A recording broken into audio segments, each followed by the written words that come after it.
Night. February 12, 1963. Object number 7, lost in the dense forests near Novosibirsk, was buzzing like a disturbed beehive. But this buzz was not outside, but inside, in the nerves of the personnel, in the panicked whispers and in the dry crackle of the recorders, which were going crazy. Professor Anisimov, the gray-haired, usually imperturbable patriarch of Soviet neurophysiology, ran down the sterile corridor painted the official green, his heavy breathing echoing off the tiled walls. He hadn't run for 20 years, but today the ground had slipped out from under his feet. Two lab assistants with pale, frightened faces were barely keeping up with him. Their goal was the Chamber of Silence, the heart of the entire facility, the place where the new weapon of the party was being forged, a weapon that had no analogues in the world. A mental weapon. As they burst into the control room, all three of them were transfixed by a row of 6 oscilloscopes. Instead of the smooth, predictable alpha and beta rhythms on the screens, there was a raging storm. The ink lines of the recorders, connected to the encephalographs, were convulsing in their death throes, turning into a solid, fat, screaming zigzag. This was not a recording of brain activity. It was a cipher from the underworld. Impossible. Anisimov croaked, clutching the edge of the console.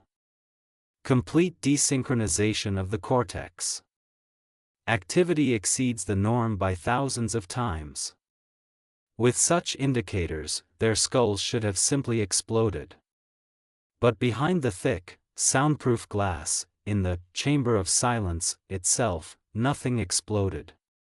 There, on 6 sterile white beds, they lay.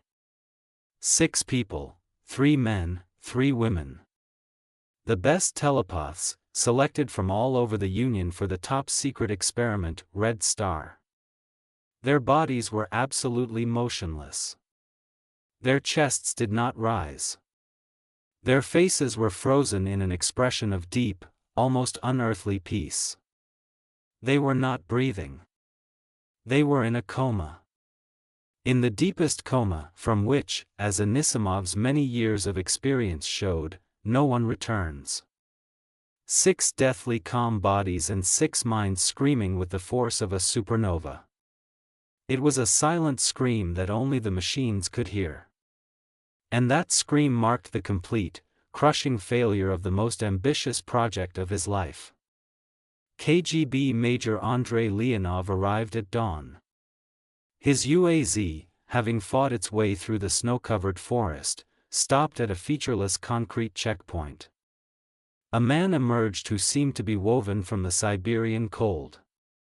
Tall and lean, with sharp features and eyes the color of frozen steel.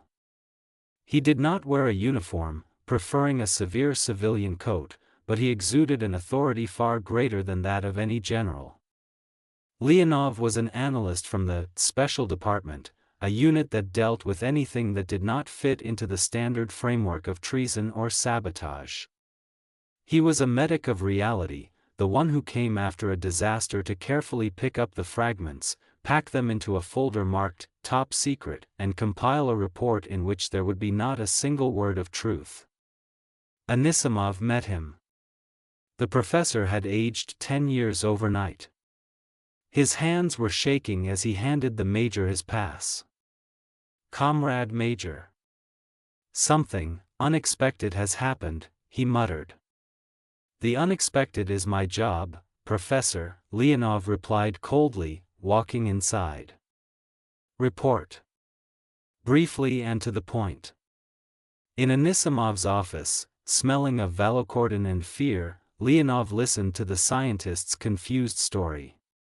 He listened, but he himself was already building versions, putting possible reasons on the shelves. The first was sabotage. The Americans could have used some new psychotronic weapon to neutralize our breakthrough. The second was negligence. They had miscalculated the amplifier power, frying the brains of the test subjects. The third, most likely, was the human factor. Someone on the staff could have been an enemy agent. We tried to establish a stable channel of telepathic communication over a long distance, Anisimov said, looking at the table. We amplified the signal, modulated it. And at 3:07, we received an answer. Answer? Leonov asked, and there was ice in his voice. From whom? From Washington? Anisimov raised a hunted gaze at him. If only, Comrade Major, the answer came from the wrong side. We tuned to the wrong frequency. We didn't call them. They answered themselves. Leonov paused, studying the professor. The ravings of a madman or a clever attempt to shift the blame onto some cosmic forces? He was leaning toward the latter. Show me the object. And the patience. The chamber of silence greeted him with cold and the smell of ozone. Leonov stood in front of the glass for a long time, looking at the 6 motionless bodies. Ordinary people. A former teacher, an engineer, a librarian. People selected for their unique gift, which the party had decided to put to use in the service of defense.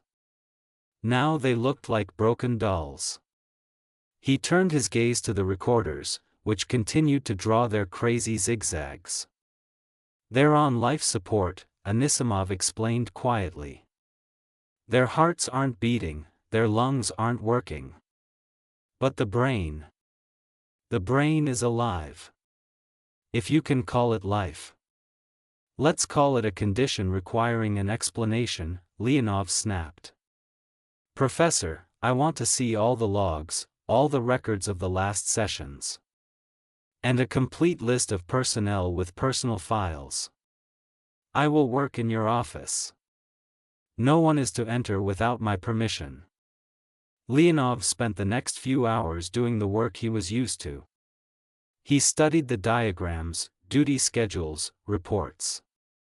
He looked for anomalies, inconsistencies, traces of someone else's interference.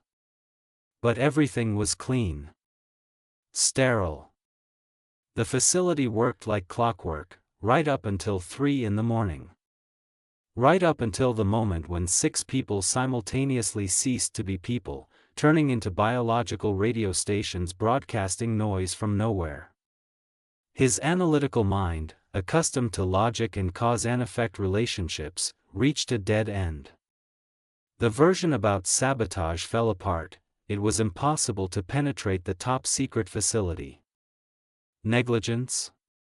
The devices were in good working order, the calculations had been checked many times. There remained Anisimov himself with his delirious theories about a different frequency. Leonov leaned back in his chair and rubbed his temples. He felt like he was missing something important. Something that was right there on the surface, but so alien to his worldview that he simply couldn't see it. He repeated the professor's phrase over and over in his head. They answered themselves. Who are they? With a heavy sigh, he stood up and walked back to the silence chamber. He stopped right at the glass, peering into the serene face of the young woman, who had been a postgraduate student at the philology department before this experiment. And at that moment, he felt it. Cold. But it wasn't the same cold that had cut into his bones outside, in the forest. It was a different cold.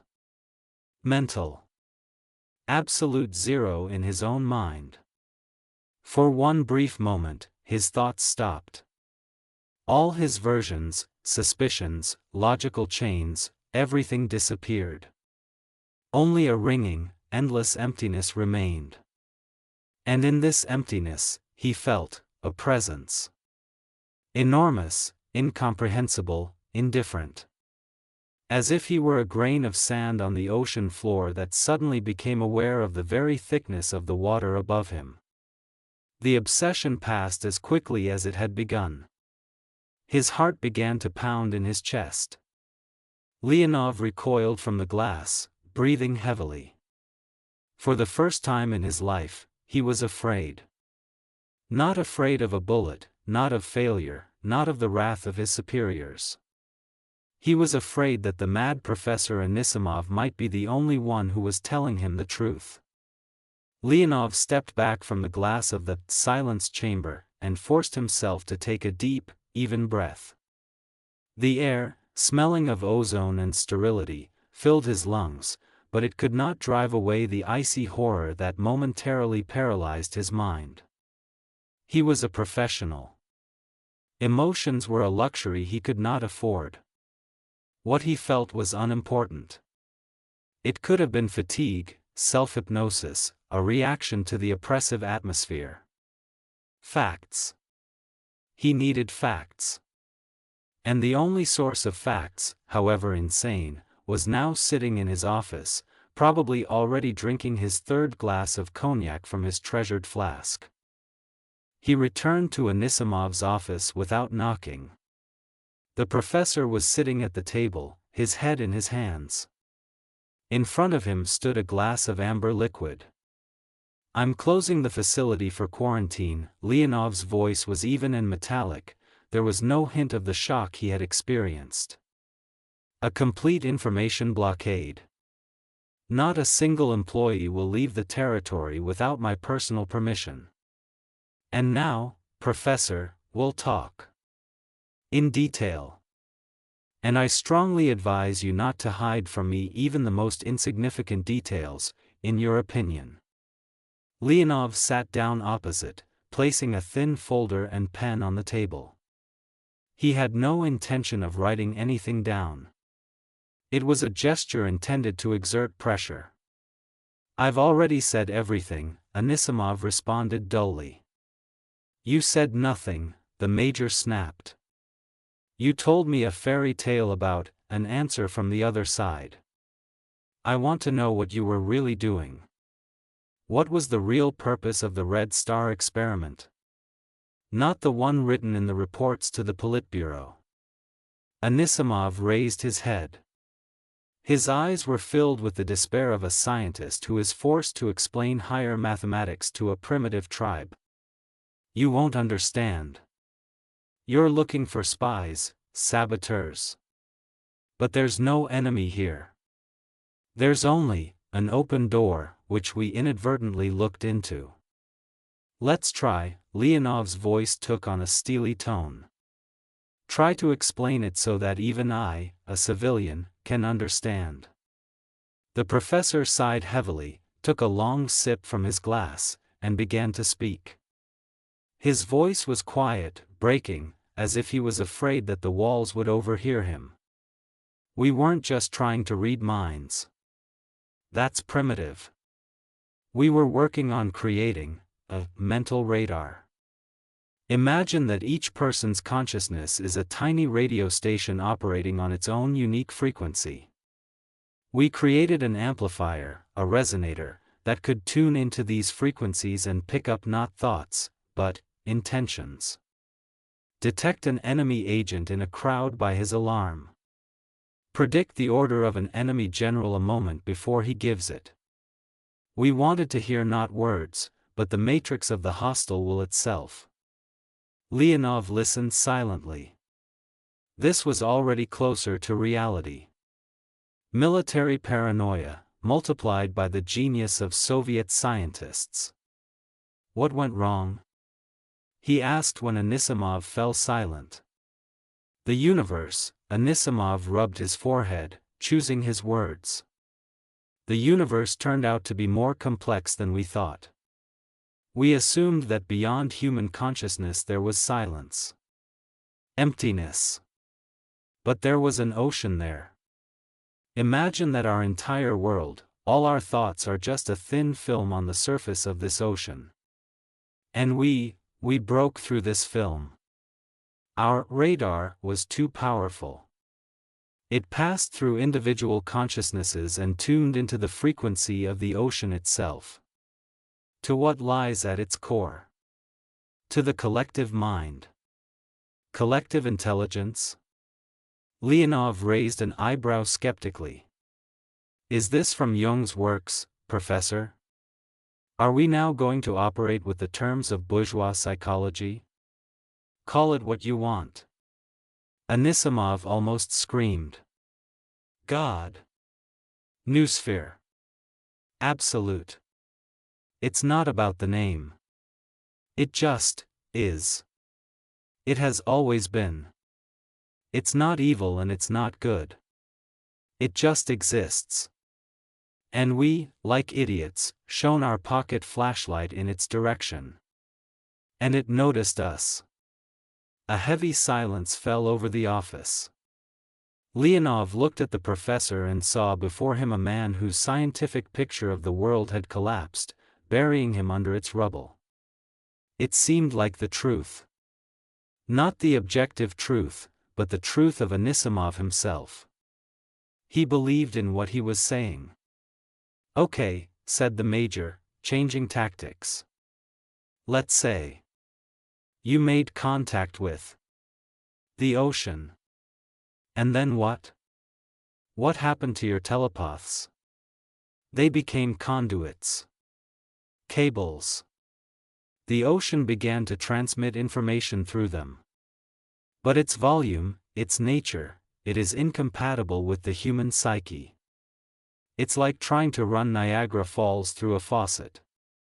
Their minds simply burned out.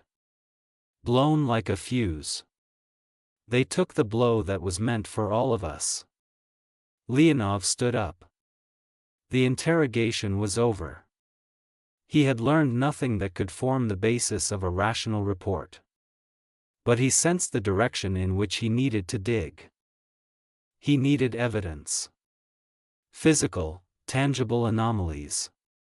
He left the professor's office and headed for the heart of the facility, the central control room. Here, in the realm of humming machines and flashing indicators, he felt more confident. He began a methodical check. First, the clock. On the wall hung a large digital clock, showing 8:14. Leonov glanced at his service Vostok. 8:19, he frowned. 5 minutes was a serious discrepancy. He approached the duty engineer. Your clock is slow. Impossible, Comrade Major, the engineer shrugged. They are synchronized with the Kremlin chimes via a special channel. There were no failures. Leonov walked into the next lab. There was another clock hanging on the wall. It showed 8:16. 3 different times within one object. This was no longer a coincidence. This was an anomaly. Small, almost imperceptible, but absolutely impossible from the point of view of physics. As if here, in this damned place, time itself began to flow more slowly, to become viscous. Then he demanded that all the tapes containing the experiments of the last week be given to him. He sat down at the massive reel-to-reel tape recorder, timbre, put on heavy headphones and turned on the recording of the last, fatal session. At first, there were the usual working moments. Anisimov's voice giving commands. The answers of the lab assistants. The monotonous hum of the equipment. Leonov rewound the film several times, listening to every rustle, looking for extraneous sounds that could indicate an external influence. But there was nothing. He reached the moment marked in the log as 3:07. The moment of response. Anisimov's excited voice came through the headphones. There is contact. The signal is stable. And then a woman's scream. But, as Leonov had expected, it was not a scream of horror. It was a mixture of delight, surprise and pain, as if a man had simultaneously seen the birth of a new galaxy and his own death. And then there was silence. But it was not the silence of the void. Beneath it, at the very edge of hearing, was another sound. It was not the hum of transformers or the hiss of static. It was a low, all-pervasive, frequency-less noise. Leonov turned the volume up to maximum. The noise grew louder. It was like the whisper of a million voices merging into one. Like the sound of wind blowing through the ruins of a dead city. Like the sound of thoughts without a medium. Leonov took off his headphones. His ears were ringing. He was sitting alone in the huge, echoing control room. The indifferent lights of the devices were blinking around him. The clock on the wall showed the time that had already passed. And in the tape recorder, on an ordinary magnetic tape, the voice of the abyss was recorded. His rational world was falling apart. The anomaly wasn't in the people. Or in the mad professor's testimony. The anomaly was in the machine itself. No. Worse. The anomaly was in the very reality these machines measured. And it was spreading from here, from this object, like a cancer, threatening to engulf everything he believed in. Major Leonov locked himself in Anisimov's office. He ordered strong tea to be brought to him and forbade anyone to disturb him unless he called himself. He spent the rest of the day and the following night in this office, turning it into the headquarters of his personal war against irrationality.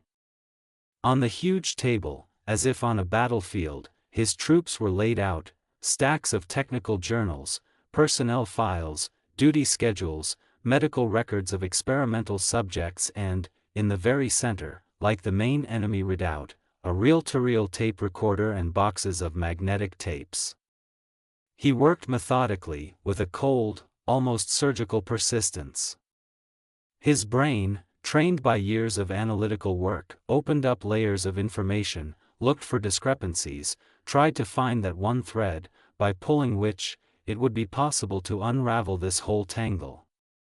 He was looking for human error. The fatigue of an engineer who had set the parameters incorrectly. The oversight of a doctor who had missed a hidden pathology in one of the telepaths.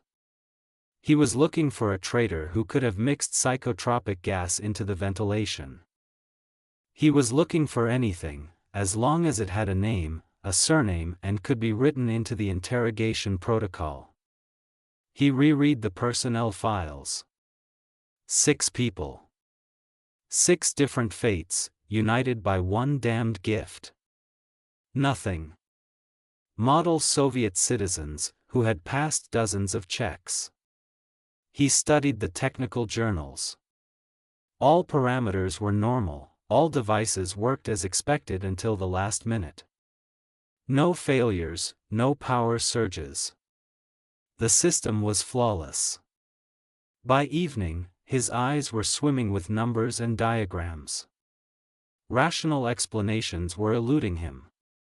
All paths led to a dead end, with the figure of the mad Professor Anisimov and his theory of the cosmic ocean at the center. Leonov desperately did not want to believe it. To admit that Anisimov was right meant admitting that the world was not structured as he had been taught. That behind the solid facade of materialism, behind the laws of physics and dialectics, there was something else, something ancient and completely incomprehensible. For him, an officer of the State Security Committee, this was tantamount to treason. As the pitch-black Siberian night thickened outside, he was left alone with the last and most important piece of evidence, the audio recordings. He put the heavy, tight-fitting headphones back on, cutting himself off from the world, and turned on the very first tape, recorded a week ago. He listened for hours and hours. Monotonous, exhausting work. The voices of scientists, commands, telepaths' responses, nothing. Emptiness. I hear only interference. He was not listening to words, he was listening to the background. He was trying to catch that very low-frequency noise that had struck him so. It was not there on the first recordings. In the headphones there was only the usual technical hum of the equipment working. He put on a second tape. A third. And now, on the recording made 3 days before the incident, he heard it. Barely distinguishable, on the very edge of perception, but it was there. Thin, like a mosquito squeak, a vibrating sound, hidden deep under the voices and the noise of the instruments. Leonov rewound the tape several times. Yes, he was not mistaken. There was noise. He turned on the next recording. The noise became louder, more confident. It was no longer hiding, but sounded in parallel, like a second, secret participant in the experiment. The telepaths' voices became more anxious. Something is bothering me. My head hurts. A strange hum. The scientists attributed it to fatigue, to overload. They did not understand. They thought it was a side effect of their work. But in fact, it was someone else's effect. Leonov realized his mistake. He thought the answer had come suddenly, at 3 in the morning. But it hadn't. It had been building. Day after day, session after session. They hadn't punched a hole in reality in one blow. They had been drilling it slowly, methodically, without even realizing it. Their amplifier, their mental radar, worked both ways. It not only sent the signal, it also received it, each time making it more powerful, focusing it like a lens. They hadn't knocked on a locked door. They had simply opened a window in a room where someone had already been. Finally, he reached the last tape. The one. Now that he knew what to look for, he heard everything completely differently. The low, otherworldly hum was no longer the background. It was the main character. It dominated, it overwhelmed. The voices of the scientists and telepaths sounded pitiful and thin against it, like the voices of children lost in a huge, humming workshop. Here it is, the last minute. Anisimov's excited voice, there is contact. The signal is stable. And then, that very cry. Leonov closed his eyes, concentrating. The cry of a young woman, a graduate student. He listened to it 5 times in a row. And he understood. It was not the cry of a frightened victim. It was a cry of amazement. The cry of a man who had looked at the world through a keyhole all his life and for whom the door was suddenly thrown open. In this cry, horror from the realization of his own insignificance was mixed with delight from contact with something infinitely great. It was the cry of Icarus, who did not fall, but only soared towards his blinding, scorching sun. And then, silence. And an all-consuming, even, calm hum. The whisper of millions of voices, merged into one. The whisper of the abyss. Leonov took off his headphones. The office was quiet. Only the tape recorder hummed rhythmically, turning its reels. Everything fell into place. Each piece of the mosaic found its only correct position. The lagging clock, because time here had slowed down under the influence of the monstrous gravity of an alien mind. The insane activity of the brain, because the human neural ensemble was trying to process a signal for which it was not intended. Perfectly preserved bodies, because the process of aging, the process of entropy, was stopped by a will for which the laws of physics do not exist. They are not dead. Or in a coma. They are perfect receivers. Antennas tuned to the frequency of another universe. Leonov sat in the darkness, watching the reel spin. Cold sweat trickled down his back. He had compared the facts. He had analyzed the evidence. And his logic, his impeccable analytical apparatus, had led him to a conclusion that was more terrifying than any spy, any sabotage. Beyond their world, right here, right now, there is something. A civilization. But not made of flesh and blood, not of atoms and molecules, but of pure, ethereal consciousness. A mind the size of the universe. And for some reason, this mind has decided to speak. KGB Major Andrei Leonov, a man who believed only in the charter, the party, and the materialist dialectic, had just become the first and only listener to this message. He was no longer an investigator. He was a witness. And he had no idea what to do with this truth. He only knew that the hum recorded on this tape was the most important sound humanity had ever heard. And the most terrifying. 2 days passed. 2 days of viscous, stifling silence, broken only by the hum of ventilation and the dry rustle of the recorders. Object number 7 turned into a submarine, lying at the bottom of the abyss. Major Leonov became its permanent captain. He barely slept, supporting himself with strong, resinous tea and his own will. He established a strict schedule, personnel changes, reports, systems checks. He did everything to maintain the appearance of control over a situation that had long since gotten out of any control. He stood for hours at the glass of the silence chamber, looking at the 6 motionless bodies and the mad dance of lines on the oscilloscope screens. He waited. He didn't know what for, but his instincts, sharpened to the limit, told him, this was not the end. This was the calm before the storm. The hum on the film, the whisper from outside, could not be aimless. The message had been sent, but had not yet been received.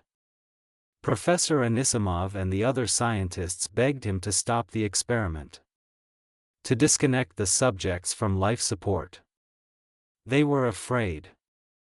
Not for their lives, but for their minds. The presence of something alien, something enormous, was felt almost physically. It was pressing, it was thinning the very fabric of reality. But Leonov was adamant. They will remain connected, he snapped at the morning meeting. Until further orders. Mine.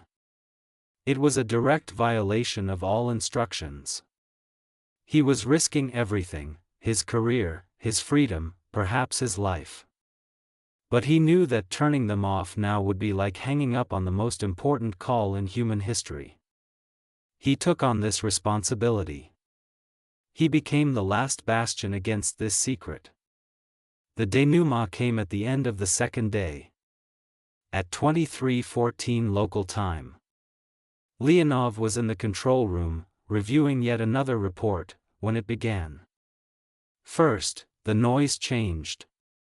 The low, otherworldly hum that everyone had grown accustomed to, like the beating of their own hearts, suddenly became higher, clearer.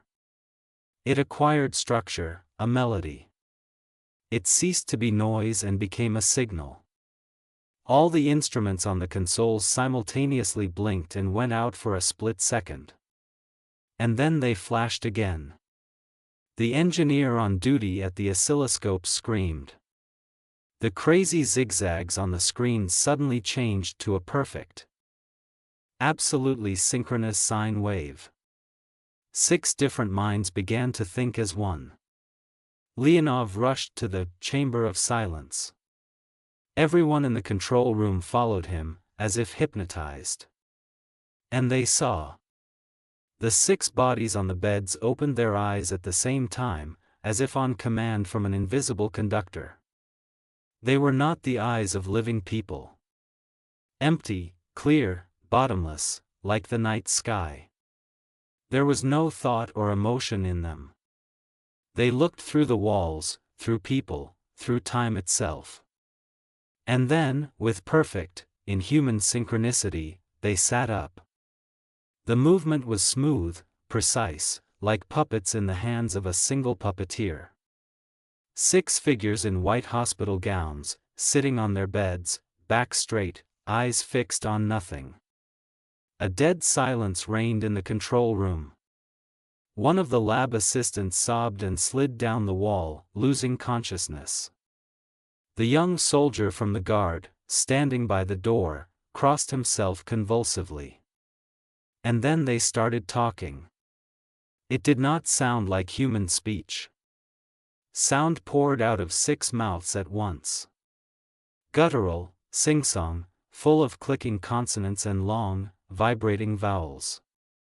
It was a single voice emanating from 6 bodies.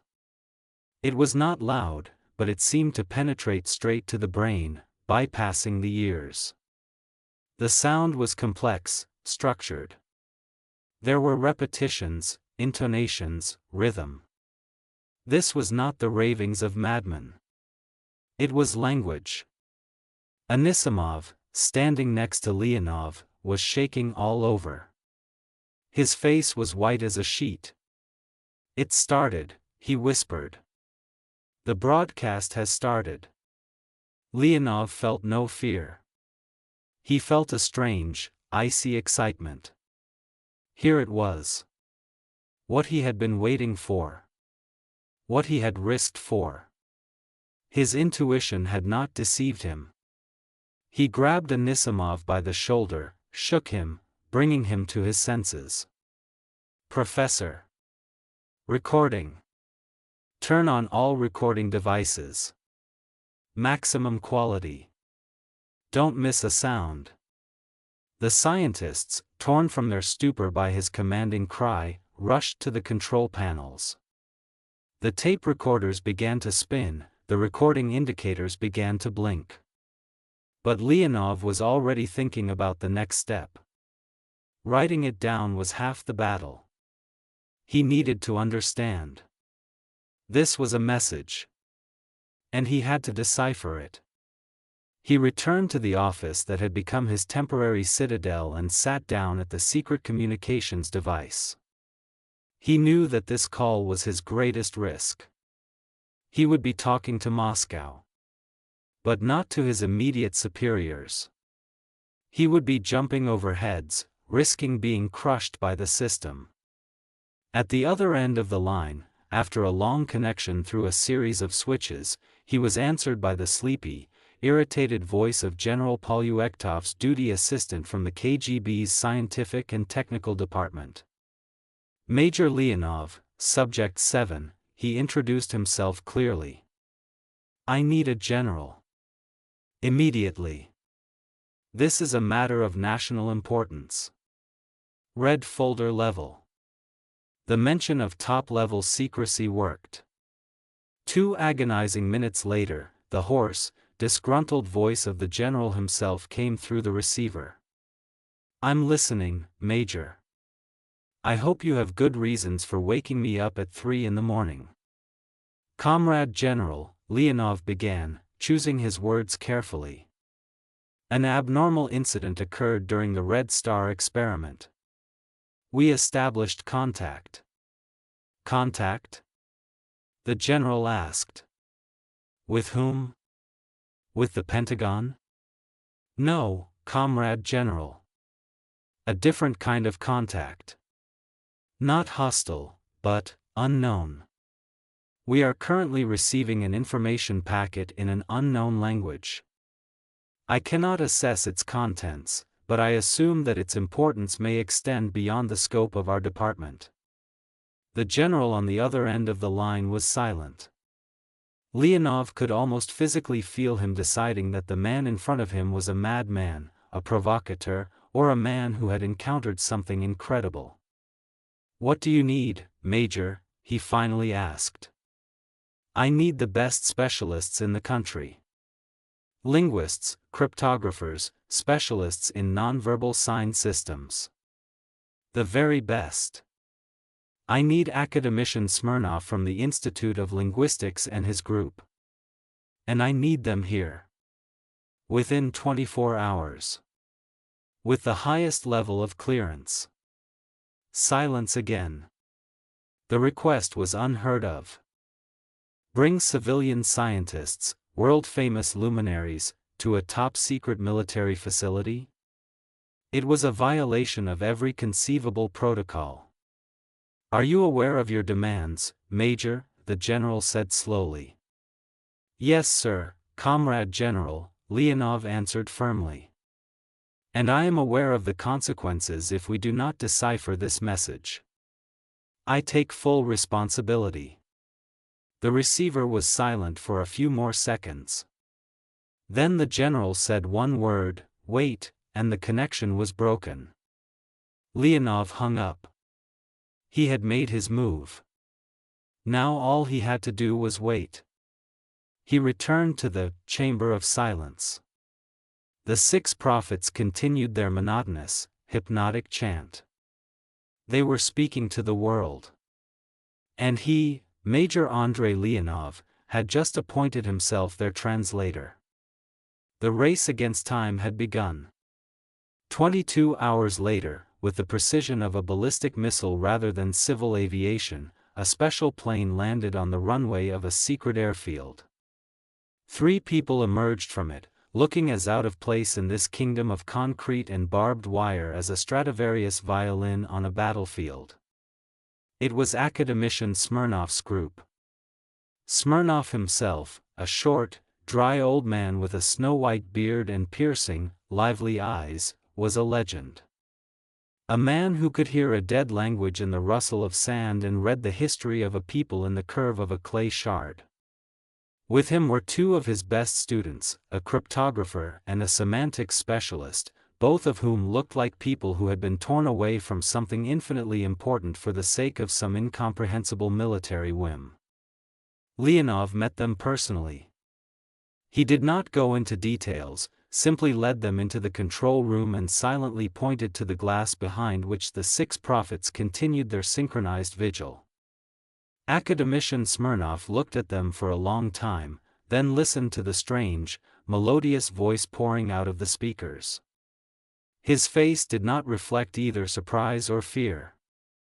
Only the deepest, almost scientific curiosity. "Interesting," he said, stroking his beard. "Absolutely inhuman phonetics. The vocal apparatus is used not for articulation, but rather as a resonator. What is this, Major? Mass hysteria, brought to perfection? That's what you must decipher, Comrade Academician," Leonov answered evenly. "You have everything you need at your disposal.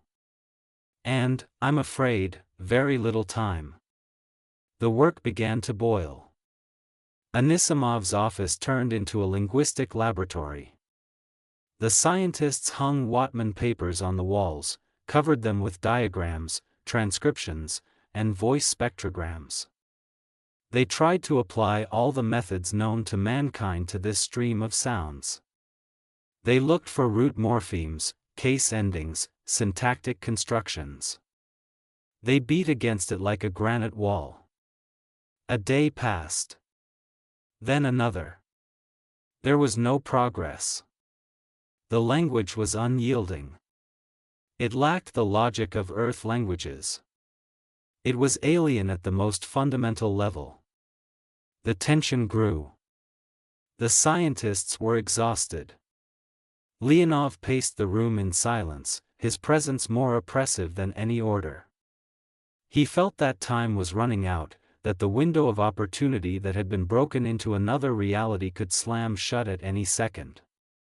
The breakthrough came on the 3rd night. It was Smirnov himself who made it. The old man sat with his eyes closed and simply listened. He stopped trying to analyze. He listened to the rhythm, the melody, the pauses. And then he suddenly opened his eyes, and the fire of discovery burned in them. "Idiots!" He slammed his bony fist on the table, startling his assistants. "We're all idiots." He ran up to the Wattman paper covered with phonetic symbols and crossed it all out in bold red pencil. "We're trying to read notes like letters. We're looking for grammar where we should be looking for harmony." "What do you mean, Dmitry Sergeyevich?" the cryptographer asked cautiously. "This language is not based on words." The academician's eyes were shining. "They have no concepts of tree, stone, walk. It's too primitive. Their language is based on universal constants, on pure concepts. What we took for vowels are mathematical ratios. The number pi, the golden ratio. And consonants are not sounds. They are pointers to the fundamental laws of physics. The frequency of hydrogen radiation, the gravitational constant. They speak to us not in the language of words, but in the language of the universe itself. It was a wild, incredible guess. But it was the only one that explained everything.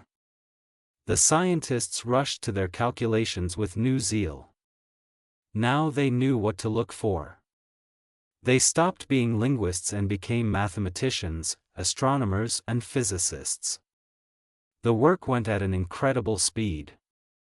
They started translating. It was like assembling a giant mosaic.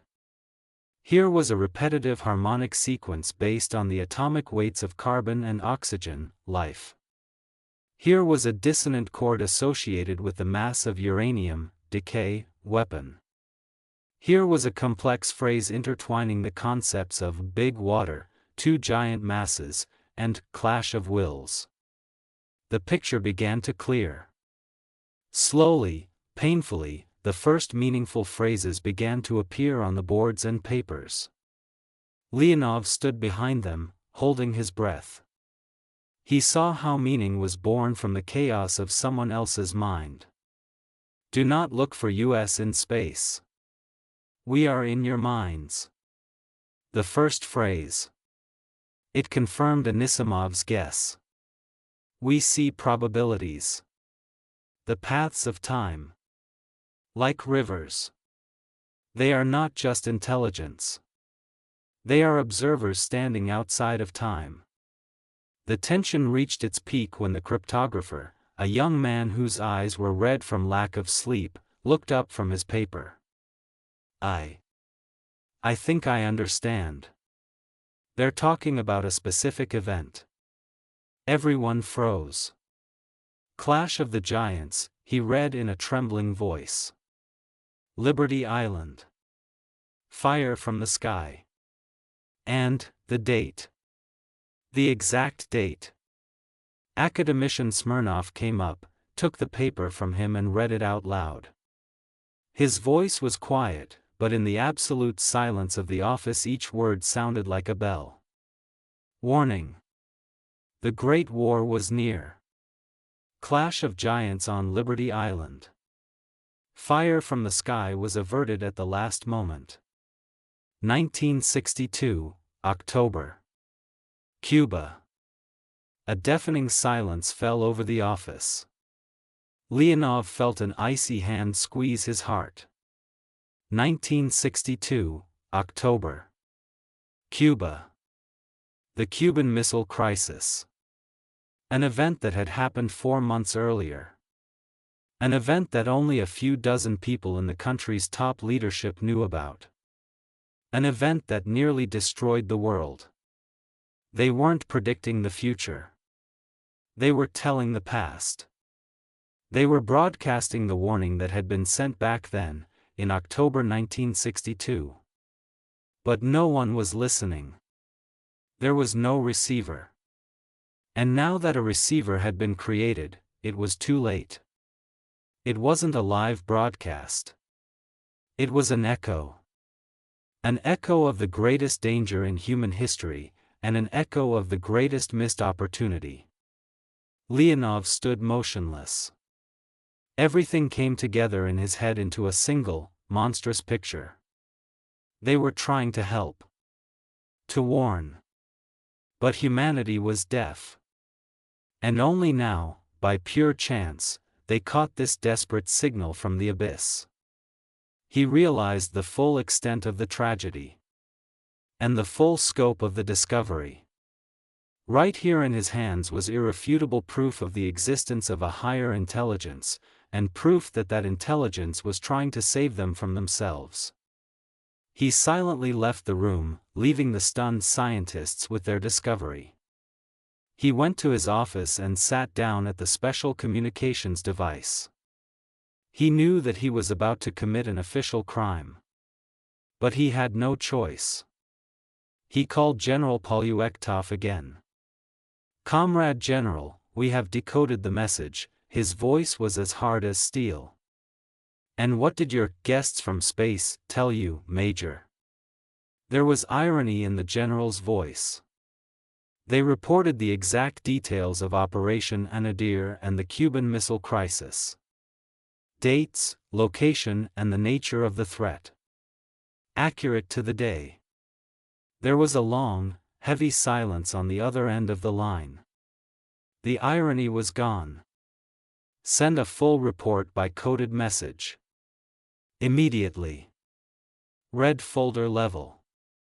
Leonov hung up. He knew he had just signed a death warrant. Either for himself or for the entire project.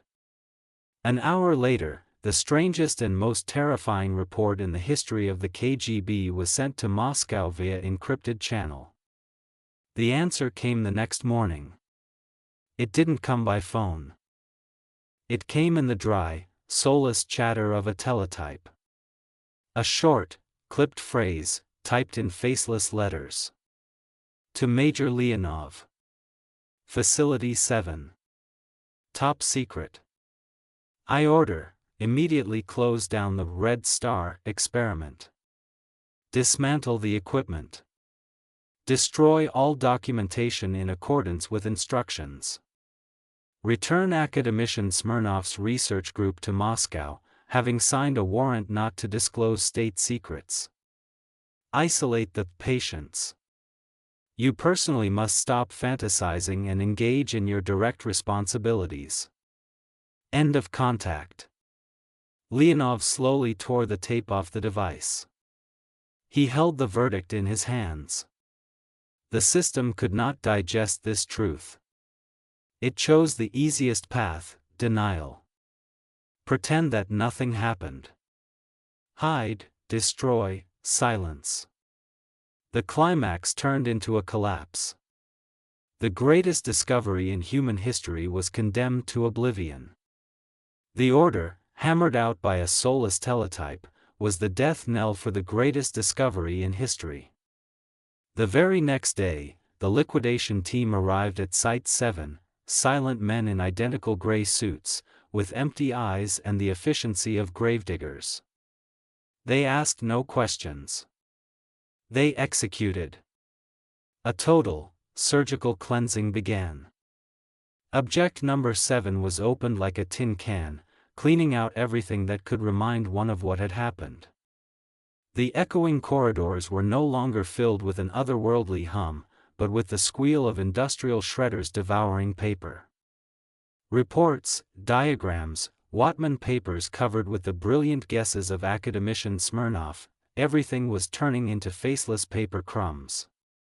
Demagnetization specialists erased magnetic tapes, and the voice of the abyss recorded on them dissolved into a simple hiss. Equipment costing millions of rubles and thousands of man-hours was dismantled, wires were roughly torn out and unique devices were smashed. This was not just a funeral for a secret. This was a murder of memory. Leonov watched with icy, detached calm. He was the commandant of this feast of vandals, the guarantor that not a single fragment of truth would leak out. He personally supervised the burning of the last scraps of paper in the waste disposal furnace. He watched the fire consume the formulas describing the language of the universe, and felt something burning inside him. Academician Smirnov's group was taken away on the first flight. Before leaving, Leonov had a short farewell conversation with the old man. They stood at the plane steps, in the piercing Siberian wind. "Do you understand what they did, Major?" Smirnov asked quietly, not looking at him. His face was gray with fatigue and disappointment. They weren't afraid of the enemy. They were afraid of a miracle. They preferred to remain blind and deaf rather than change their comfortable picture of the world. "I am following orders, Dmitry Sergeyevich," Leonov answered evenly. I know, the academic sighed. But there are orders that are criminal to follow. We stood on the threshold of a new era. We could have learned to listen to the stars. But instead, we plug our ears and pretend that there is silence around us. The greatest tragedy is not that they don't talk to us. It's that we don't want to listen. He extended his hand to Leonov, and the major shook it. In this handshake was the farewell of two people from different worlds, who for several days had witnessed the same miracle, and who were now being separated forever by the system onto different sides of the barricades. The hardest part was the last phase of the liquidation. The fate of the 6 telepaths. When the order to wind down the experiment was carried out, and the last cable feeding their brains was disconnected, the voice from outside fell silent. They stopped talking. They sank into silence again. But they did not come to their senses. They were carried out on stretchers and loaded into unmarked ambulances. They were now simply patients. Bodies devoid of reason. Leonov looked at their peaceful, empty faces. They looked like extinguished stars in which galaxies had once raged. They were separated. They were sent one by one to different closed psychiatric clinics across the vast Union, with a diagnosis of profound schizophrenia of the catatonic type. They never spoke again. But for the rest of their brief days spent within 4 walls, they did the same thing. They drew. On the walls, on the floor, on scraps of newspaper if they could get their hands on them. They drew with the same things, a piece of charcoal, a piece of plaster, their own fingernails. They drew incredibly precise, detailed maps of the starry sky. But these were not the skies of Earth. These were constellations visible from other galaxies. Spiral nebulae, globular clusters, black holes. They did not invent. They remembered. They were broken receivers, frozen forever on one wave, the wave of space. And their drawings were the last, fading echo of that great message that humanity refused to accept. A week later, object number 7 ceased to exist. In its place, only a concrete bunker, locked with all the locks, remained, which in a couple of years will finally disappear under snow and young pine trees. Major Leonov returned to Moscow. He wrote a final report. It was a masterpiece of bureaucratic lies. It described the incident as a case of short-term mass psychosis caused by a combination of factors: overwork of personnel, a technical failure in the ventilation system, and possible sabotage using psychotropic substances of an unknown nature by a potential enemy. He recommended tightening control and increasing vigilance. He buried the truth under tons of official formulations. General Polyuektov called him. There was neither reproach nor praise in his office. "A good report, Major," the general said, without raising his eyes from the papers. "Exhaustive. You are free. Wait for a new assignment." Leonov waited. He thought he would be sent somewhere to Magadan, far from the center. But the system worked differently. It did not punish those who knew how to keep its secrets. A month later, he was promoted and transferred to the central office, to the Economic Counterintelligence Department. He was sitting in his new, spacious office in the heart of Lubyanka.